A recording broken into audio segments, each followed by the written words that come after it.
శివుడు సాయంత్రం పూట సంధ్యాతాండవం చేస్తూ ఉంటే నారాయణమూర్తి మధ్యలో వాయిస్తాడు. శివుడు తాండవము చేసేనమ్మ కైలాసగిరిపై, శివుడు తాండవము చేసేనమ్మ మురళీ దేవేంద్రుడే మ్రోయింప, నారాయణమూర్తి మురియోచు మధ్యల వాయింపంగా, మురళీ దేవేంద్రుడే మ్రోయింప, నారాయణమూర్తి మురియోచు మధ్యల వాయింపంగా, శివుడు తాండవము చేసేనమ్మ కైలాసగిరిపై, శివుడు తాండవము చేసేనమ్మా.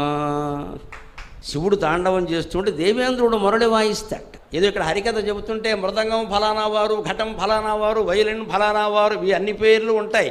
అలాగా శివుడు తాండవానికి మృదంగం ఎవరాయంటే మామూలు మృదంగ విద్వాంసులు కాదు, విష్ణువే స్వయంగా వస్తారట.